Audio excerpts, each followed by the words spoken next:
उत्तर प्रदेश विधानसभा का मानसून सत्र बुधवार को हंगामे के बीच अनिश्चितकाल के लिए स्थगित हो गया था। समाजवादी पार्टी और कांग्रेस ने अयोध्या राम मंदिर धान चोरी मामले पर चर्चा की मांग की।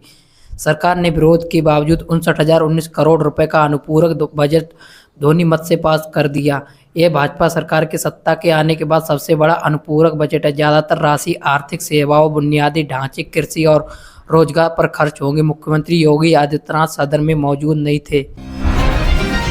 भारत मौसम विज्ञान विभाग ने उत्तर प्रदेश के कई जिलों में भारी बारिश का अलर्ट जारी किया है। बांदा, चित्रकूट, कानपुर, लखीमपुर खीरी, मुरादाबाद, बरेली, झांसी समेत 17 से ज़्यादा जिलों में तेज बारिश की संभावना। पिछले कुछ दिनों में हमीरपुर में 150 किलोमीटर से ज़्यादा बारिश दर्ज हुई। ये कई जगह पर सड़कें जलमग्न हो गईं और स्कूल बंद रहे। प्रशासन ने लोगों से सावधानी बरतने की, अनावश्यक यात्रा से बचने की सलाह दी। मानसून पूरी तरह सक्रिय है।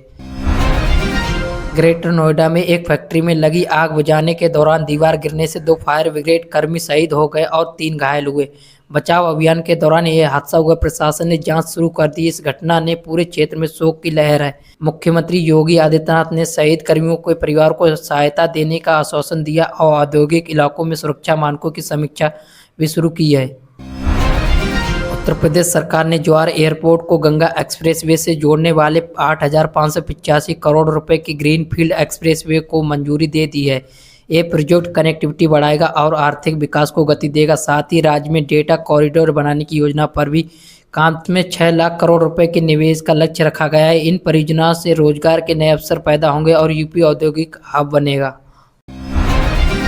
बसपा के 5 बार विधायक उमाशंकर सिंह का कैंसर से निधन हो गया। उनकी उम्र 55 वर्ष थी। मायावती ने लखनऊ में अंतिम श्रद्धांजलि अर्पित की और उनके परिवार को संवेदना व्यक्त की। राजनीतिक दलों के नेताओं ने भी शोक व्यक्त किया। उमाशंकर सिंह बसपा के वफादार नेता माने जाते थे। उनके निधन से पार्टी में एक बड़ा शून्य पैदा हो गया है। जन स्वराज पार्टी के संस्थापक प्रशांत किशोर ने बांकीपुर उपचुनाव में भाजपा के गढ़ को तोड़ दिया। उन्होंने 19,000 से ज़्यादा वोटों से जीत हासिल की है। भाजपा के लिए बड़ा झटका है। प्रशांत किशोर ने कहा कि जनता के जाति धर्म से ऊपर उठकर विकास के लिए वोट दिया। इस जीत के बाद बिहार की राजनीति में नई हलचल शुरू हो गई है। विपक्षी दल भी इस नतीजे का विश्लेषण कर रहे हैं। मौसम विभाग ने बिहार के गया, अररिया, कटिहार, बक्सर, सीवान समेत कई जिलों में भारी बारिश का अलर्ट जारी किया है। पूर्वी चंपारण, सीतामढ़ी और किशनगंज में अति बारिश की संभावना है। कई नदियों का जलस्तर बढ़ रहा है। प्रशासन ने बाढ़ प्रभावित क्षेत्रों में राहत शिविर लगाने और लोगों को सुरक्षित स्थानों पर पहुंचाने के निर्देश दिए। किसानों को फसल नुकसान की चिंता सता रही है।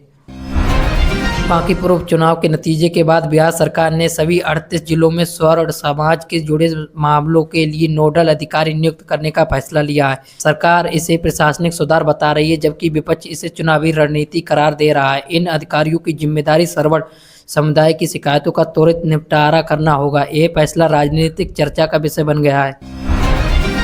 सीतामढ़ी में प्रधानमंत्री मत्स्य संपदा योजना के तहत बिहार का पहला फिश फूड बैंक तैयार हो गया है। 10 करोड़ 90 लाख रुपए की लागत से लगभग 40 एकड़ में बने इस केंद्र का उद्घाटन जल्द होगा। इससे मछली बीज की उपलब्धता बढ़ेगी और मत्स्य पालकों को फायदा मिलेगा। सरकार मत्स्य उत्पादन बढ़ाने पर जोर दे रही है ताकि राज्य आत्मनिर्भर बने और किसानों की आय बढ़े। जमुई जिले में एक मालगाड़ी के 8 डिब्बे पटरी से उतर गए। इससे हावड़ा पटना दिल्ली रेल मार्ग प्रभावित हुआ। कई ट्रेनें रद्द हो या डाइवर्ट कर दी गई। रेलवे ने मरम्मत काम तेज कर दिया। यात्रियों को काफ़ी परेशानी हुई। प्रशासन ने वैकल्पिक व्यवस्था की है। हादसे की जांच चल रही है और सुरक्षा व्यवस्था मजबूत करने के निर्देश दिए हैं।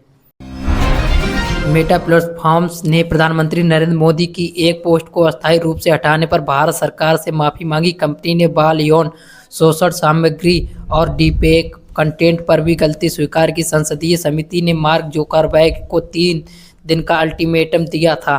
सूचना एवं प्रसारण मंत्री अश्विनी वैष्णव ने मुलाकात के बाद ये माफ़ी मांगी।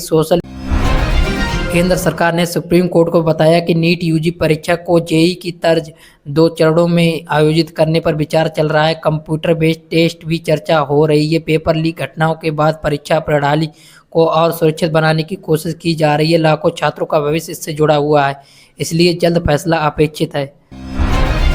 जम्मू कश्मीर में आर्टिकल 370 हटाने की 7वीं बरसी पर नेशनल कॉन्फ्रेंस और पीडीपी ने विरोध प्रदर्शन किए। महबूबा मुफ्ती ने राज्य का दर्जा बहाल करने की मांग दोहराई। प्रधानमंत्री मोदी ने कहा कि आर्टिकल 370 हटने के बाद जम्मू कश्मीर और लद्दाख में बुनियादी ढांचे, शिक्षा और स्वास्थ्य में बड़ा बदलाव आया है। सुरक्षा व्यवस्था कड़ी रखी गई है।